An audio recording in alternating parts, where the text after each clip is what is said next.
Bonjour à toutes et à tous.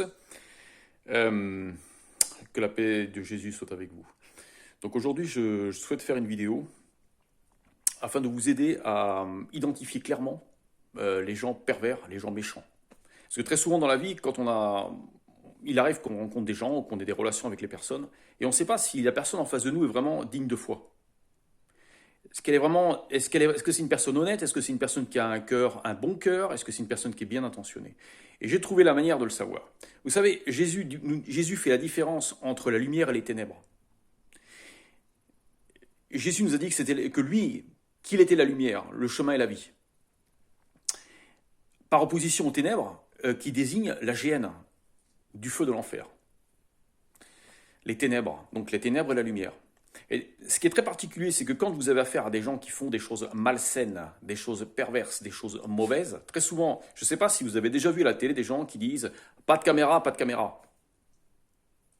Quand les gens vous disent pas de caméra, ça veut dire clairement qu'ils font quelque chose d'odieux et qu'ils préfèrent rester dans l'ombre, dans les ténèbres, pour pas être découverts. Faire les choses comme ça, c'est faire les choses à moitié en cachette, c'est-à-dire de façon subreptice, subtile, de telle façon qu'ils ne soient pas immédiatement identifiés comme étant méchants. Je vous citerai un exemple. Par exemple, j'ai vu par exemple l'interview d'un ancien nazi en Allemagne. Il disait d'emblée pas de caméra. Ou des chasseurs. Donc des chasseurs qui, vous savez, en France, c'est particulièrement odieux d'ailleurs, c'est pratique. Les chasseurs créent des parcs, donc clôturés, dans lesquels, après ça, ils peuvent chasser à loisir les animaux sans que ces mêmes animaux puissent s'échapper. Donc c'est extrêmement pervers comme méthode de chasse. Donc là encore, pas de caméra, pas de caméra. Ça, j'ai vu dans un reportage. Et troisième exemple, toutes sortes de reportages où, quand vous rentrez dans des milieux un peu malhonnêtes, un peu mauvais, tout de suite, c'est pas de caméra. Par opposition aux gens honnêtes qui vont avoir aucune crainte à se montrer au grand jour, à ce que les gens sachent.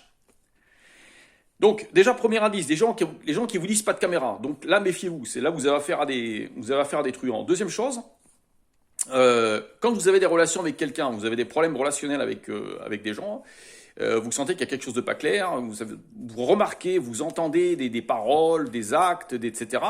Et vous essayez de confronter la personne afin de résoudre le problème, afin de vous réconcilier avec la personne.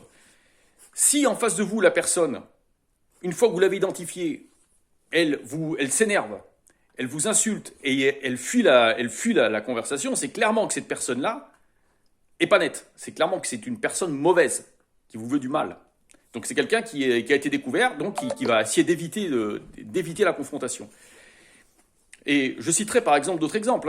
Quand vous avez par exemple les archives du Vatican qui sont inaccessibles, vous n'avez pas le droit de consulter les archives du Vatican. Alors je me pose la question, qu'est-ce qu'il y a de si périlleux dans les archives du Vatican? Vous avez toutes sortes d'organisations, des religieuses ou pas religieuses, où il y a des endroits qui sont tenus secrets, où vous pouvez pas pénétrer, vous pouvez pas faire de reportage, vous pouvez pas filmer, vous pouvez pas prendre de photos.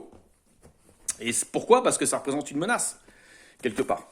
Donc, c'est en ça que je vous dis, si vous identifiez quelqu'un, un pervers, quelqu'un de mauvais, dans ce monde où tout le monde, finalement, où tous les chats sont gris, la nuit, tous les chats sont gris, où finalement c'est très difficile de reconnaître le bon du mauvais. Vous avez des gens qui sont mauvais mais qui font semblant d'être bons. Donc la meilleure façon de savoir s'ils sont bons ou mauvais, c'est de les confronter. Et là, vous verrez. S'ils s'énervent, c'est clairement qu'ils sont mauvais. Voilà, c'est juste un petit conseil, un petit truc qui peut vous aider tout un chacun à ménager vos relations et surtout à vous préserver, surtout quand vous cherchez la croissance spirituelle. Plus vous allez vouloir vous développer spirituellement, et plus en face de vous, vous allez vous retrouver avec des pervers narcissiques, des gens qui n'ont pas intérêt à ce que vous ayez une lumière intérieure.